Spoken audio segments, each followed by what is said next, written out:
네, 광고 먼저 말씀드리겠습니다.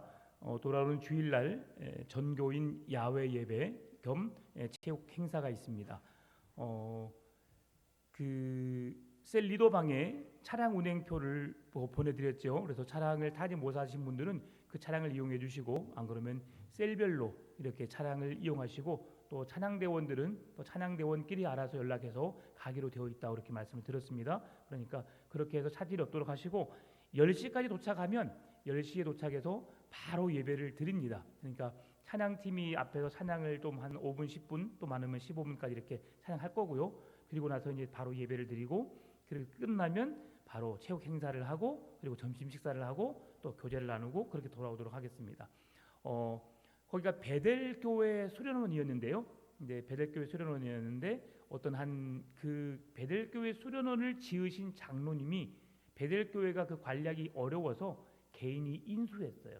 그래서 이제 개인이 관리하고 있는 곳이고, 그러나 또 교회적으로 이렇게 사용할 수 있도록 잘 되어 있어서 좀 좋습니다.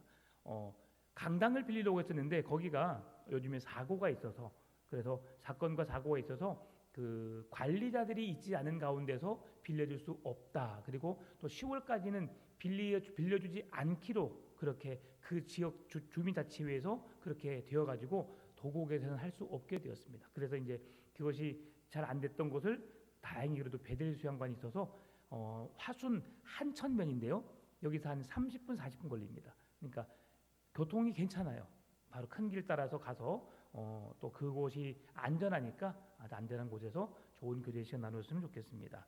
그리고 모든 세론들 다 연락하셔서 다 참여할 수 있도록, 나는 다리가 아픈데 힘든데, 그리고 식사는 거기에서 준비했습니다. 그러니까 그 식당이 있으니까 식당에서 1인당 8,000원씩 그렇게 해서 성도들이 소구하지 않고 그렇게 할 수 있도록 하고요. 그리고 이제 교회에서 다과, 떡이나 이런 과일을 좀 준비해서 성도들이 마실 수 있고 나눌 수 있도록 그렇게 준비했으니까 그렇게 하시고 모두가 함께 했으면 좋겠습니다. 네. 하나님 말씀 보겠습니다. 에베소서 6장 5절에서 9절 말씀입니다. 에베소서 6장 5절에서 9절 말씀, 우리 한 절씩 교독하시면서 말씀을 받고 9절은 같이 읽겠습니다.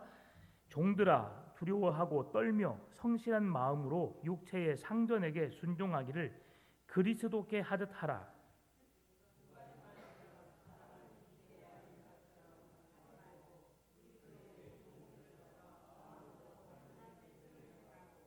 기쁜 마음으로 섬기기를 주께 하듯 하고 사람들에게 하듯 하지 말라.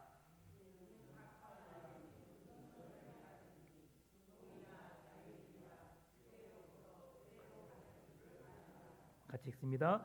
상전들아, 너희도 그들에게 이와 같이 하고 위협을 그치라. 이는 그들과 너희의 상전이 하늘에 계시고 그에게는 사람을 외모로 취하는 일이 없는 줄 너희가 알미라. 아멘. 네. 노예 제도가 용납되지 않는 오늘날 사회에서 노예 제도가 어떻게 역할을 감당했을까? 사람들에게 주어지는 영향이 어떠했을까 생각해 보면 참 우리가 이해하기란 결코 쉽지 않다라고 생각해 볼 수 있습니다. 그러나 우리가 그 노예 제도가 아닌 우리 지금 앉아 계신 여러분들의 부모님 세대에는 뭐가 있었냐면 노비, 종, 똑같이 하인들이 있었죠. 조금 잘 사는 집에는 하인을 열어두었고, 또한 우리의 선조들 중에서 잘 못 사시는 분들도 남의 집에 가서 돕는 일을 했던 것을 우리가 볼 수 있습니다. 그런 것을 했을 때에 저도 어렸을 때에 저희 동네에 그렇게 와서 종로로 하셨던 분들이 있었어요. 어떤 아주 겁나 부잣집이었죠. 그래서 거의 동네를 보면 그 동네 논이 다 그 사람 논인 것처럼 이렇게 부자 동네에 있었던 사람이, 제가 초등학교 다닐 때까지도 그 아래 뭡니까? 본 집 말고 그 앞에 문간 옆에 집이 있었는데 거기 살면서 그 집의 일을 도와줬던 것을 제가 기억합니다. 근데 지금은 시대가 좋아져서 그 일을 해주는 일만 그들이 했지, 그 외에 밥을 하거나 다른 것들은 다 그 집안에서 해 먹었었던 것이고요. 근데 노예들은 아무런 자유가 없었던 자들이죠. 사실 이들에게 있어서 노예라는 제도가 어떻게 이루어졌을까 살펴보니까 노예들도 노예로서의 그 직임을 감당하는 여러 가지 역할이 있었더라고요. 황제 옆에서 황제의 편지를 받아 쓰는 노예, 이들은 참 편했겠죠. 그러나 만약 황제의 노여움을 사거나 어려움을 주게 되면 그 즉시 해고를 당하거나 생명의 위협까지 당하는 그런 직임, 또한 전함에서 병들어 죽을 때까지 노를 젓는 노예들도 있었고요.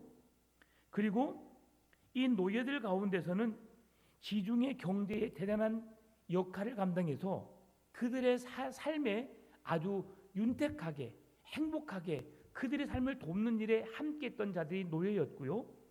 이 노예들은 부모로부터 그 노예 신분을 물려받은 사람도 있었고, 또 범죄로 인해서 범죄의 대가로 노예로서 삶을 살아야 되는 사람도 있었고, 또 다른 나라가 우리나라를 정복함으로 노예로 끌려가기도 했었고, 또한 부모가 자녀를 팔아서 노예가 되는 경우도 있었습니다.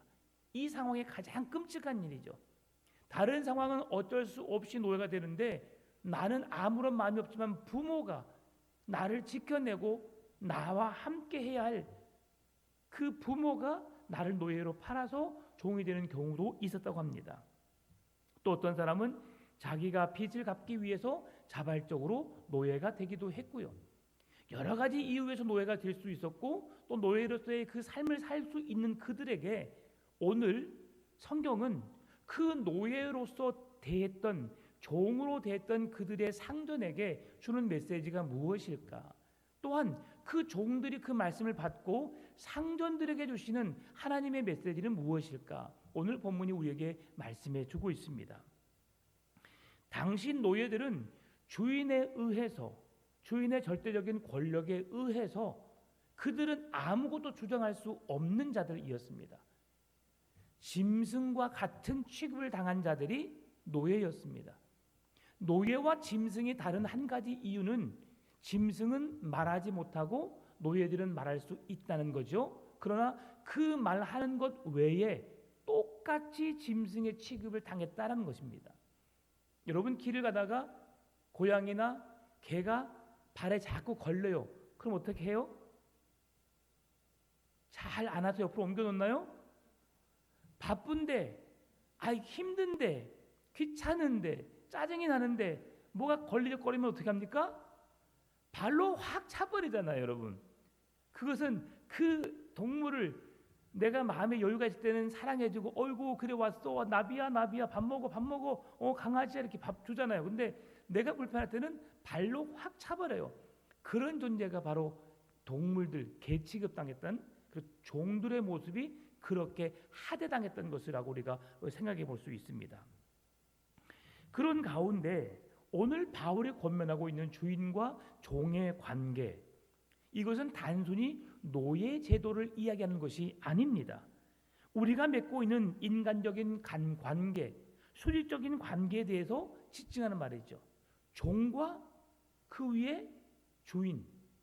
종은 하대하는 가장 낮은 신분의 존재, 그리고 주인은 그 종들을 통해서 무엇인가를 누리고 행복을 추구하는 존재들. 그런데 그들에게 고용주와 피고용주, 상사와 부하, 이런 모든 수직 관계를 일컬어서 오늘 주인과 종이라는 말로 통틀어서 오늘 우리에게 이야기해주고 있습니다. 그러면 상대적으로 빈곤하고 열악한 상황과 개선되지 않는 상황 속에서 오늘 우리가 어떤 마음으로 삶을 살아야 할지 말씀을 통해서 살펴보길 원합니다. 먼저 5절 말씀을 같이 읽겠습니다. 종들아, 두려워하고 떨며 성실한 마음으로 육체의 상전에게 순종하기를 그리스도께 하듯 하라. 아멘. 여기서 잠깐 자막 올려주시면 우리가 계속 살펴왔던 말씀이 여기 또 있어요. 어떤 말씀이에요? 제일 끝에 그리스도께 하듯 하라. 아내들이여, 그러죠? 예, 자녀들아, 오늘 종들에게도 어떻게 하라고요? 그리스도께 하듯 하라. 이 말씀이 오늘 바울은 모든 사람들 신분에 의해서 그 사람을 하대하거나 무시하거나 막 대하지 않고 그 모든 사람들을 인격적으로 대하고 있다는 사실을 볼 수 있어요. 그러면 지금 성경에서 말하는 종이 어떤 존재인데 그들에게도 이런 인격적인 대우를 하고 있는 걸까? 종은 품꾼이란 말이 아닙니다. 노동의 대가로 삭슬 받고 일하는 일꾼을 말하는 것이 아니라 어떤 집에 팔려가서 기약 없이 언제가 될지 모르는 그 시간 동안 어디 갈 수도 없고 어떤 일을 내 마음대로 할 수도 없는, 주인에 의해서 일을 해야 하고 주인이 하라고 하면 몇 날 며칠 동안도 해야 되는 것이 그 노예 종들의 삶이었죠. 여러분, 앞에서 제가 그 종들이 하는 일들을 살펴봤지만, 말씀드렸지만, 죽을 때까지 노를 젓는다. 이 사람들은 그 전함에서 군함에서 나오지 못하고 그들의 발에 쇠고랑이 차여져서, 여러분 영화를 통해서 많이 봤죠. 그냥 계속 노만 젓는 거예요.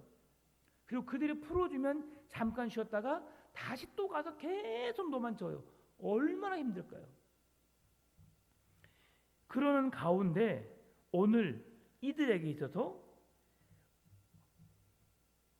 본문은 상전에게 순종하기를 그리스도께 하듯 하라라고 말씀하고 있습니다.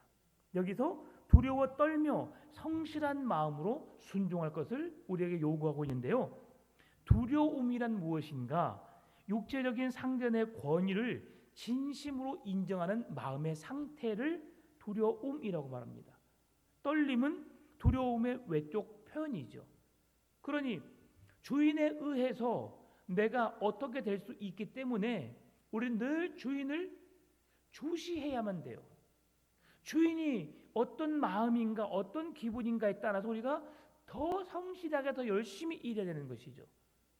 만약에 주인이 늘 나를 주시하고 있는데 내가 게으르거나 내가 나태하거나 내가 안일하게 행동한다면 나는 언제든지 주인에 의해서 처벌을 받거나 처형을 당할 수 있는 상태가 종들의 모습들이에요. 그러니 종들은 어떻게 해야 되겠어요? 그냥 평생을 수고의 땀을 아끼지 않고 열심히 살아야 되는 거죠. 얼마나 괴로울까요? 여러분, 오늘 종처럼 사신 분 계십니까? 배가 고픈데 밥을 먹지 않고 일하신 분 계세요? 목이 마른데 갈증이 나는데 갈증을 참아내면서 일하신 분 계세요? 없어요. 어떤 일을 하든 아무리 중요한 일을 하든 배가 고프면 밥을 먹어야 되고요. 목이 마르면 물을 마셔야 되고요.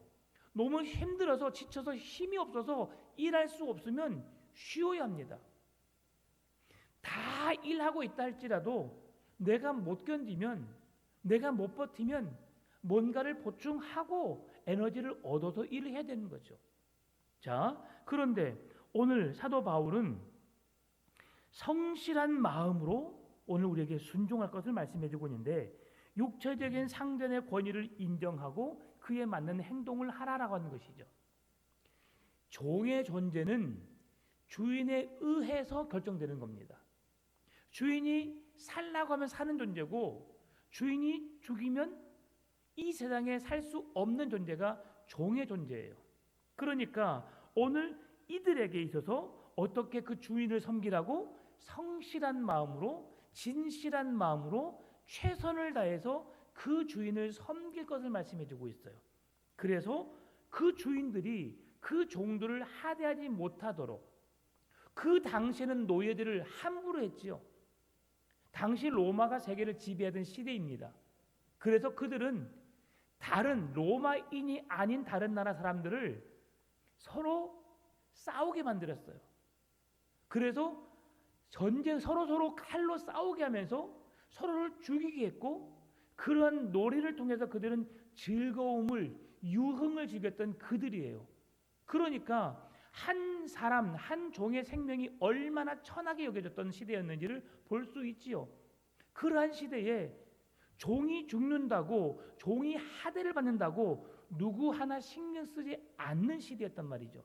그러니 그 당시에 종의 삶이 얼마나 처절했을까요? 우리가 만약에 그 당시에 종의 삶을 살았다면 정말 어떻게 살아야 했을까?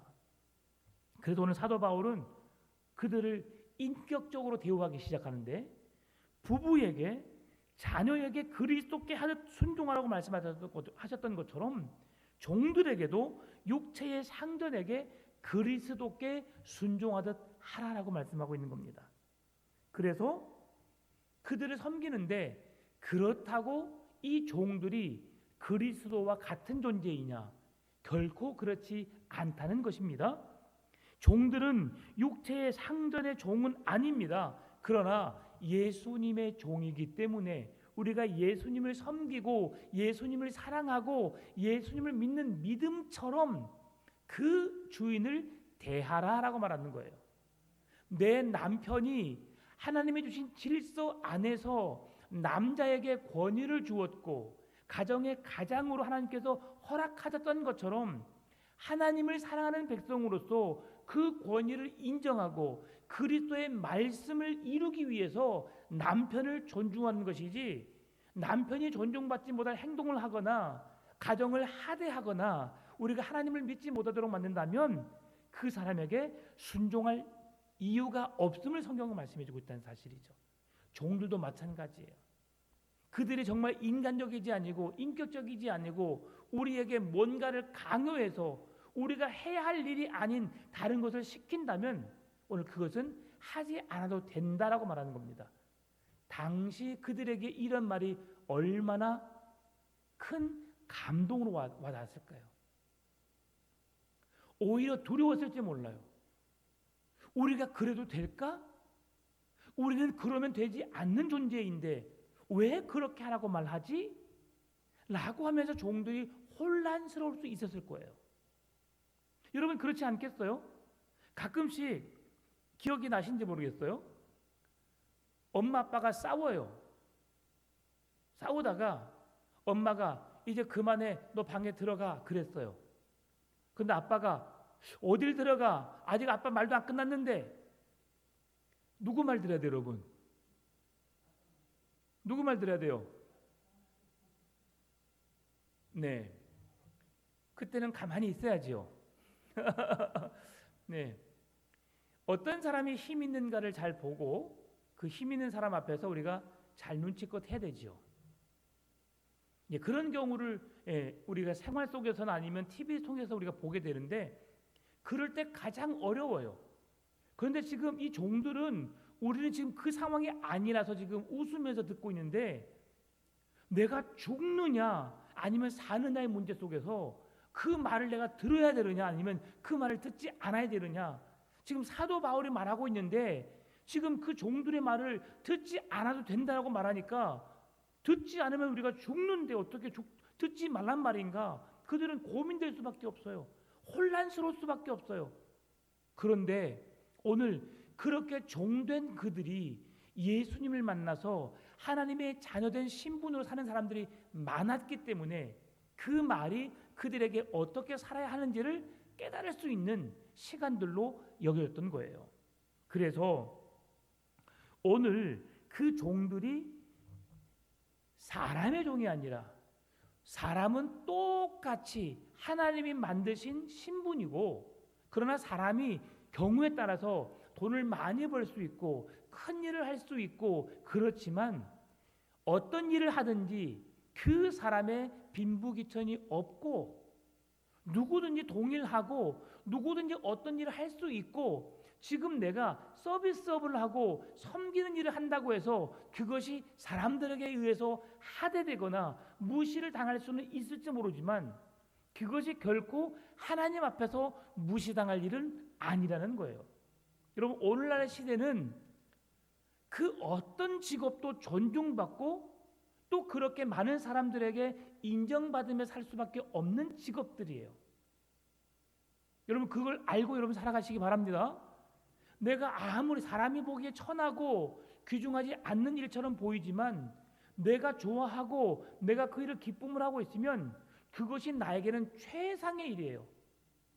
그리고 가장 가치 있는 일이고 그 가치 있는 일들을 통해서 많은 사람들이 나를 통해서 행복해할 수 있고 즐거워할 수 있다면 나는 잘 살고 있는 거예요. 그것이 어떤 일이든 중요하지 않아요. 다 괜찮은 거예요. 그래서 오늘 종으로서 그러면 어떻게 살아야 할까를 6절에서 말씀해 줍니다. 눈 가림만 하여 사람을 기쁘게 하는 자처럼 하지 말고 그리스도의 종들처럼 마음으로 하나님의 뜻을 행하고. 이 말씀이 매우 중요해요. 눈 가림만 하여 사람을 기쁘게 하지 말라는 거죠.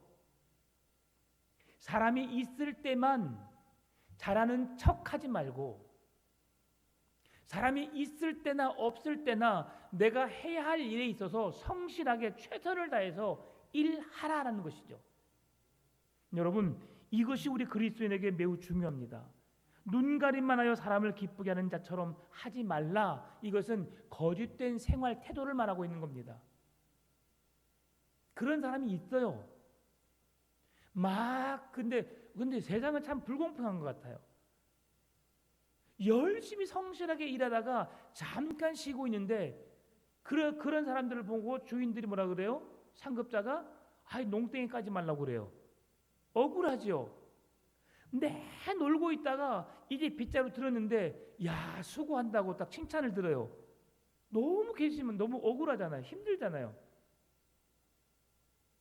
사람 앞에서는 그렇게 될 수 있어요. 그러나 진실은 드러나게 되어 있습니다. 여러분, 오늘 그리스도인들이 종의 자세로서 남들 앞에 눈가림만 하는 식으로 남들 앞에 그 사람의 비유를 마치고 그 사람에게 좋게 여기는 것처럼 거짓된 행위로, 말과 행실로 나를 둔갑하여서 살지 말라고 말하는 거예요. 내 마음의 진실, 내가 그리스도를 사랑하고 내가 그리스도의 은혜를 입은 자로서 하나님과 나와의 관계가 진실되고 그 죽으심의 사랑하심이 나를 향한 것이고 내가 그 사랑을 받아서 감사하고 감격 속에 사는 것처럼 그 은혜로 그 주인을 기쁨으로 섬기라라고 말하는 거죠. 여러분, 예수 믿는 것이 우리에게 기쁨이 되어야 합니다. 예수 믿는 것이 이 세상에 가장 귀한 일이고 내가 이 세상 살아가면서 가장 잘 선택한 일이고 지금도 내 생명 다하는 그날까지 놓지 말아야 할 일이기 때문이죠. 우리의 현실적으로 내가 그리스도인이 된다는 것이 어떻게 피부로 와닿고 그 정말 행복한 일인가 느끼지 못할 때가 있지만, 그러나 이것이 우리에게 참 진리요, 참 기쁨이요, 참 구원의 즐거움이 되어야 한다는 사실입니다. 그래서 나보다도 나를 더 잘하시는 하나님 앞에 부끄럽지 않는 자가 되기 위해서 코람되어 하나님 앞에서의 삶을 살아가야 되는 거예요. 남들을 속이거나 대충 이렇게 저렇게 행하면서 내가 잘 행한 것처럼 그런 삶이 아니라 마음을 다해서 진심으로 성실하게 섬기고 헌신하고 돌볼 것을 우리에게 보여주는 것이지요. 신실한 그리스도의 종은 수고의 땀을 아끼지 않는 자들입니다. 그래서 노동은 하나님께서 주신 엄청난 특권인 거예요. 창세기 1장 28절 말씀 보니까 하나님이 그들에게 복을 주시며 하나님이 그들에게 이르시되 생육하고 번성하여 땅에 충만하라, 땅을 정복하라, 바다의 물고기와 하늘의 새와 땅에 움직이는 모든 생물을 다스리라 하시니라. 여러분, 하나님이 우리에게 복을 주시며 생육하고 번성하여 땅에 충만하라 라고 말씀하고 계세요. 할 수 있는 일을 우리가 할 수 있다는 것이 우리의 인생의 가장 행복한 일입니다. 내가 호흡할 수 있는 것도 하나님의 은혜입니다. 내가 오늘 일어나서 내가 내 몸을 움직이면서 뭔가를 할 수 있다는 것이 얼마나 큰 행복인지를 누리며 사시길 바랍니다. 제가 한 3개월 전에 2개월 전에 우리 아들과 함께 축구를 하러 갔다가 전혀 몸에 이상이 다치지 않았는데 갑작스럽게 오른쪽 무릎이 잘 걷지 못할 정도로 또 잠도 잘 못 잘 정도로 큰 고통이 있었어요. 조금만 무리하면 무릎이 발을 딛지도 못할 정도로 아픔이 있었거든요. 야, 이러지도 저러지도 못할 상황에. 근데 지금은 전혀 그게 나타나지 않아요. 그래서 너무 감사하죠. 아프다는 것, 내가 뭔가를 할 수 없다는 것, 그것이 우리의 인생의 가장 큰 어려움이에요. 내가 사람으로 살고 있지만 내가 하나님이 주신 자연을 내가 볼 수 없다는 것, 걸을 수 없고 내가 뭔가 먹을 수 없고 내가 뭔가 느낄 수 없다면 이처럼 가슴 아픈 일이 없어요. 그래서 여러분, 오늘을 주신 하나님께 감사하시기 바랍니다. 우리에겐 내일이 기약되어 있는 것이 아니죠. 오늘 주신 날, 그래도 오늘이 마지막이라는 그 사명감으로 오늘의 우리의 삶에 최선을 다해야 되는 거예요. 또 내일 우리에게 주어지면 그 내일이라는 시간이 바로 오늘이거든요. 그 오늘 내게 주어진 시간을 성실하게 살아가는 것이죠. 대충 눈가림식으로 그냥 다른 사람 그냥 비유 맞추는 식으로 살아가다 보면 그의 인생은 재미가 없어요. 성실하게 열심히 일하고 땀을 흘리고 집에 돌아오면 보람되거든요. 대충 사는 사람, 다른 사람 속이는 사람이 보람될까요? 결코 그런 사람은 보람이 없어요. 우리가 본질상 주고 마땅할 진노의 자녀, 죄인이었지만 우리의 신분을 죄인에서 하나님의 자녀의 신분으로 옮겨주신, 나를 구원받을 하나님의 백성으로 삼아주신 그 은혜와 사랑, 여러분 감사하며 사시기 바랍니다. 그게 종으로서 주인을 대하는, 그리스도께 대하듯 그 주인을 대해야 할 우리의 모습이라는 것이죠. 성실함과 진실함으로 최선의 삶으로 우리가 해야 할 직임들을 잘 감당해내시는 여러분 되시기를 바랍니다.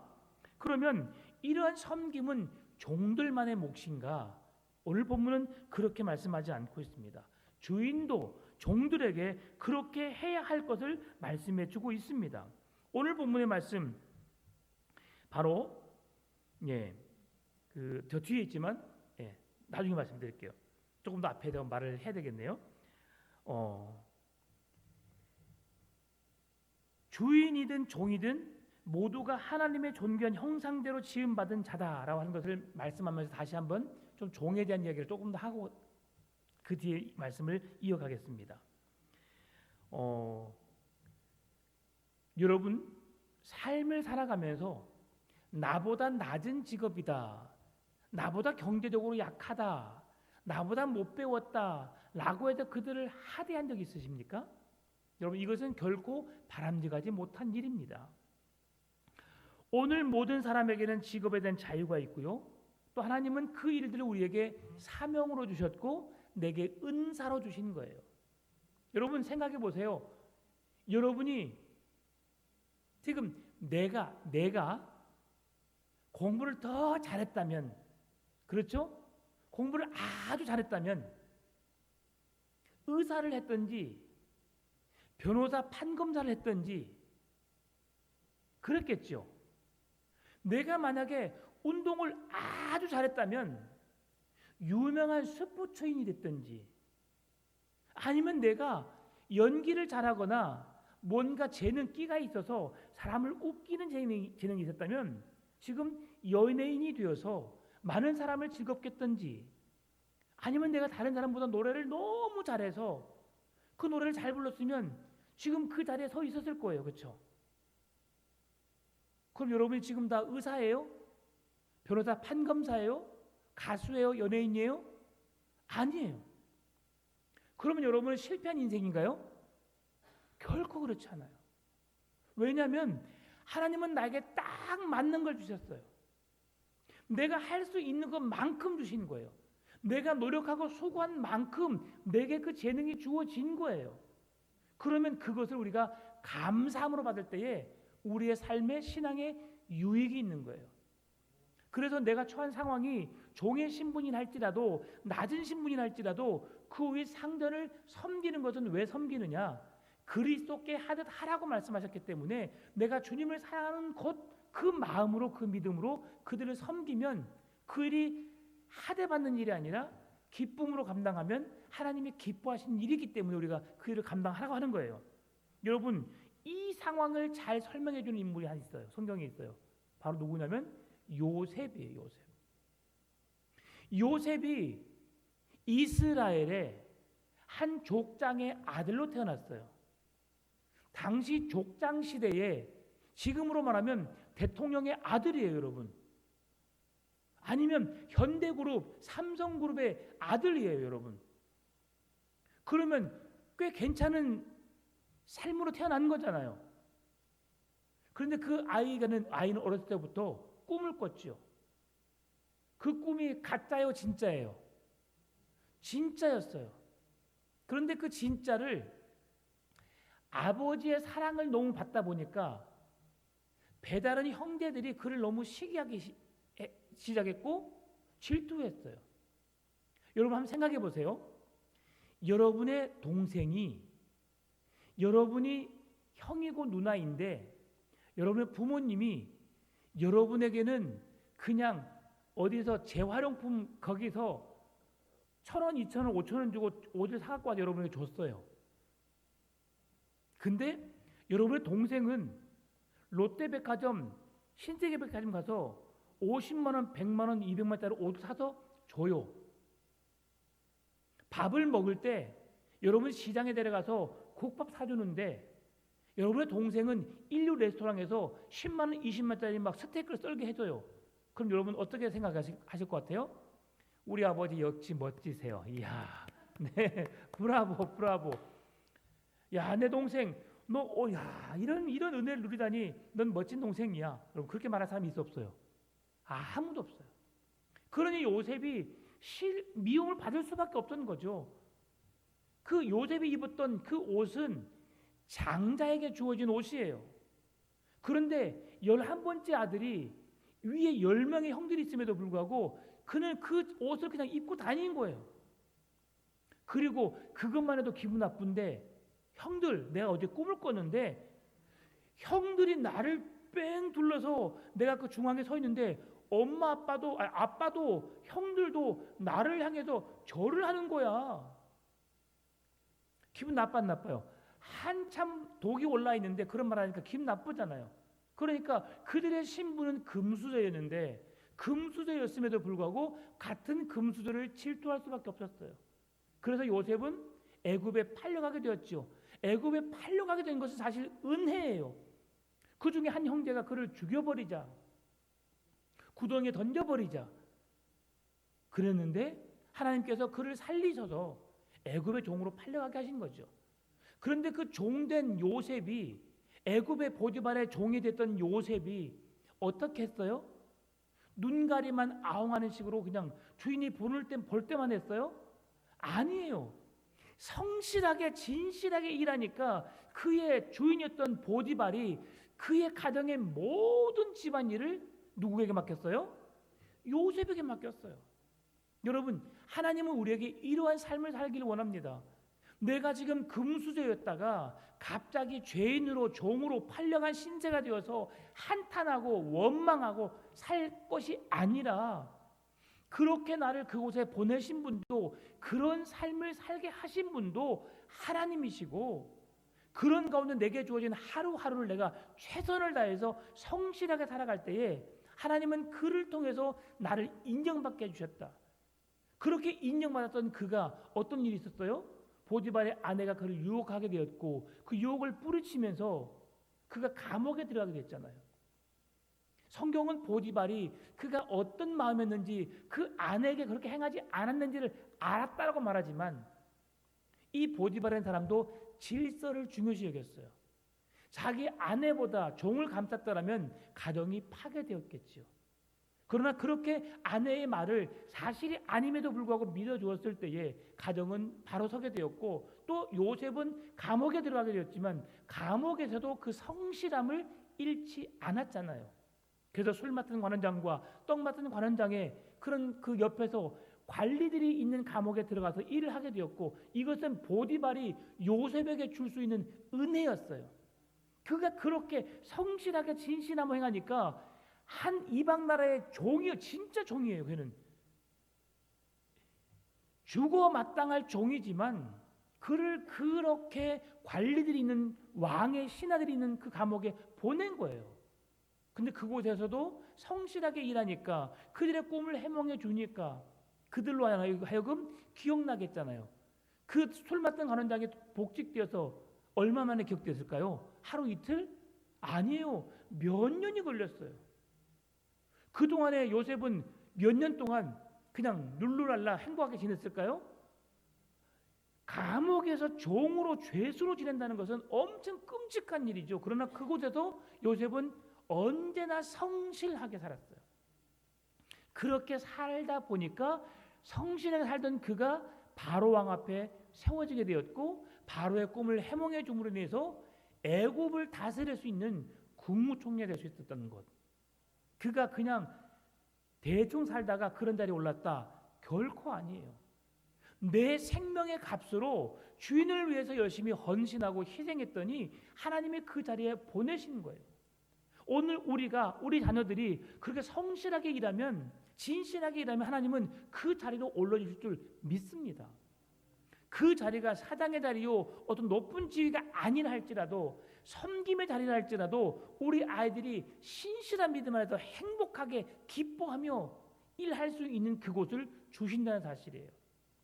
그곳이 사람들은 어떤 곳이 귀하다 천하다 평가하지만 하나님은 그걸 평가하지 않아요.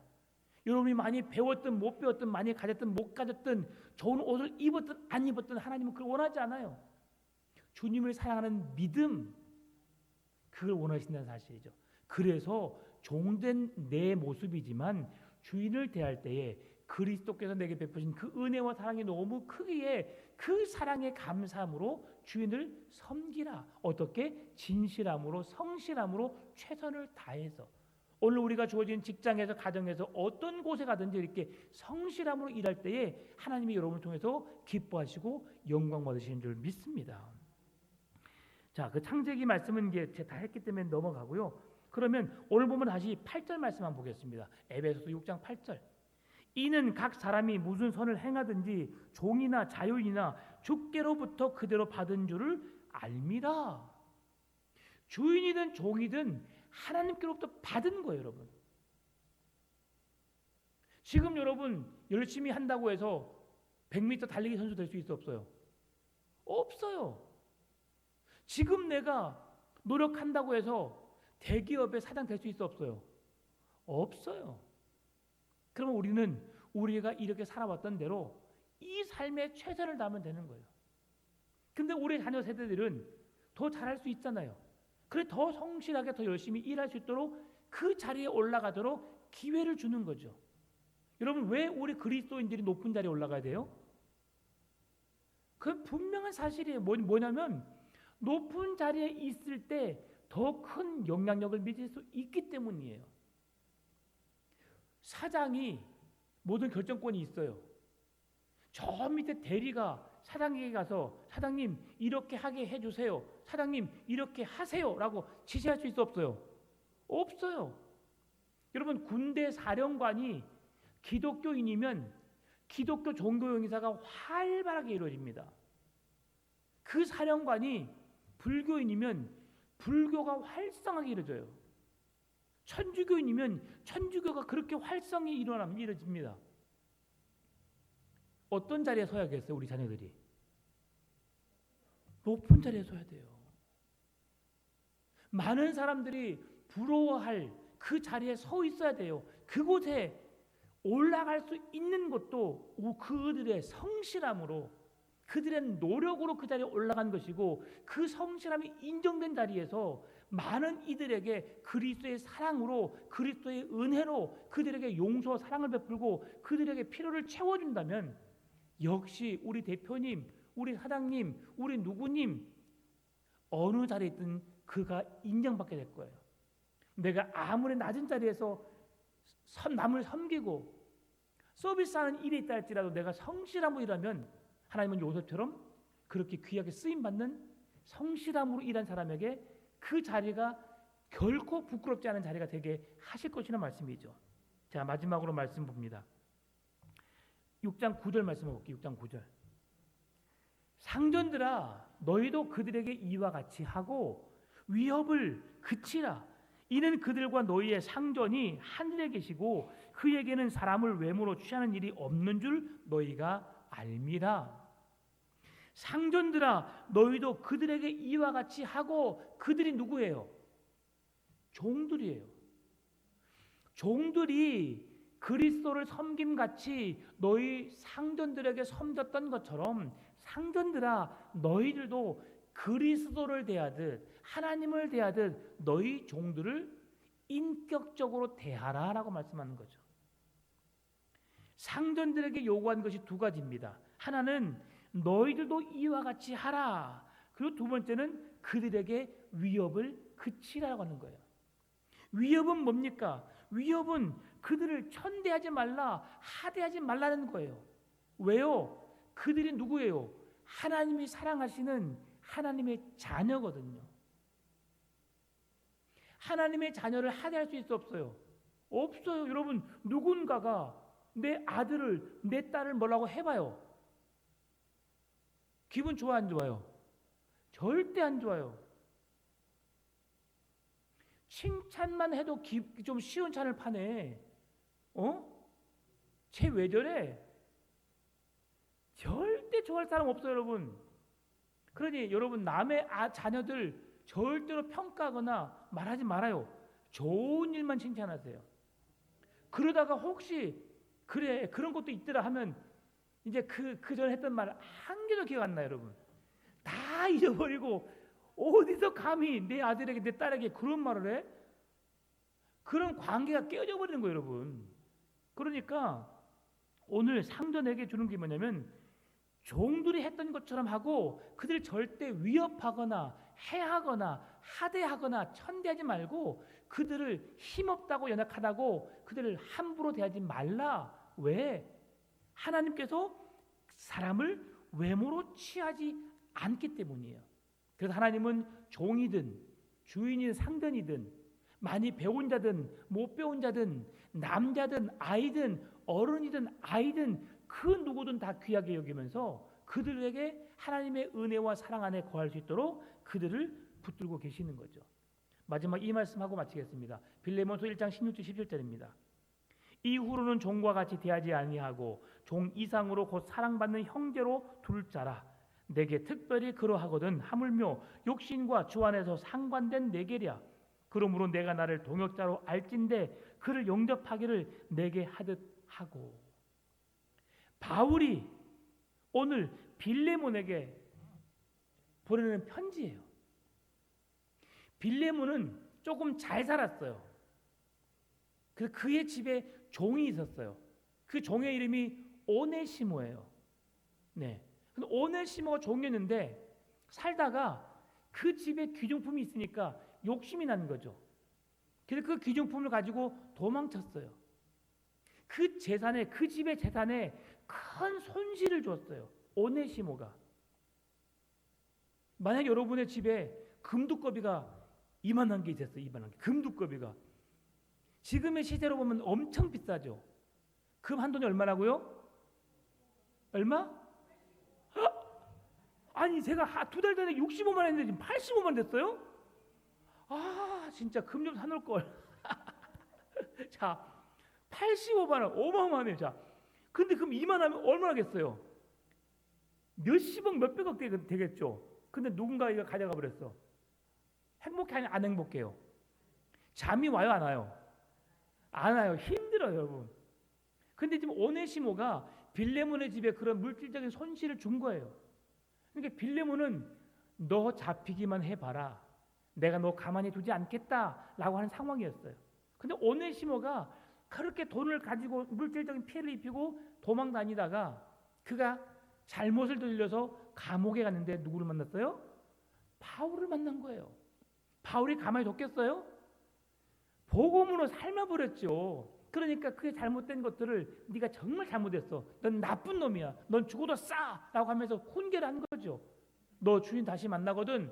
너 정말 네가 이번에 죽을 목숨이지만 너를 살려준 그 은혜를 기억해서 네가 그동안 했던 것 플러스 남은 인생을 정말 죽도록 충성해라. 열심히 그를 섬겨라. 그러면서 빌레몬에게 양육해서 보내요. 근데 빌레몬에게 오늘 주신 말씀이 뭐냐면 빌레몬아 너의 집에 물질적인 피해를 주었던 종이지만 그를 이제는 종으로 받지 말고 같은 동역자로 받아라. 그리스도 안에서 같은 형제의 마음으로 품어라. 주인과 종이 아니라 그리스도의 형제로 그를 품고 그가 이제 변화되었으니 너를 위해서 충성을 다할 것이다. 그를 이해하고 용서하고 받아줘라. 주인과 종의 관계를 오늘 바울을 통해서 보여주었던 것처럼 빌레몬과 오네시모를 통해 보여줬던 것처럼 하나님은 오늘 우리가 주인과 상전의 관계 속에 상전에게 그 종을 종으로 볼 것이 아니라 같은 형제로 그리스도 안에서 함께 사랑을 나누는 동일한 형제로 보기를 원한다는 사실이죠. 그렇게 주인에게 행하라고 말하는 겁니다. 내가 낮은 자리에 있으면 주인을 깍듯이 섬기고 성실함으로 진실함으로 최선의 삶으로 여러분 내가 할 수 있는 재능을 통해서 최선의 삶을 사시고 또 높은 자리에 있다 할지라도 게으르고 나태하거나 밑에 있는 사람을 하대하지 말고 인격적으로 존중하면서 그를 사람으로 인격적인 존재로 인정해 주면서 그렇게 함께 하나 되어서 서로 마음에 불편함 없이 행복하게 살아갈 것을 오늘 본문은 말씀해 주고 있습니다. 하나님 앞에서 우리 모두는 평등합니다. 그 은혜와 사랑을 힘입으시고 오늘 우리 풍암전원교회도 교회를 먼저 왔든 늦게 왔든 내가 직분이 권사든 집사든 평신도든 그게 중요한 게 아니에요. 똑같은 하나님의 사랑 안에서 하나님의 자녀된 신분을 가지고 교회를 섬기는 자들이니까 어떤 사람은 잘할 수 있고 못할 수 있어요. 그런데 내가 이걸 못한 것을 이 사람은 잘할 수 있고 이 사람도 못할 수 있거든요. 그러니까 서로 존중하면서 협력하여 아름다운 교회 공동체를 세워가는 우리 풍암전원교회 되시기를 주의 이름으로 축원합니다. 참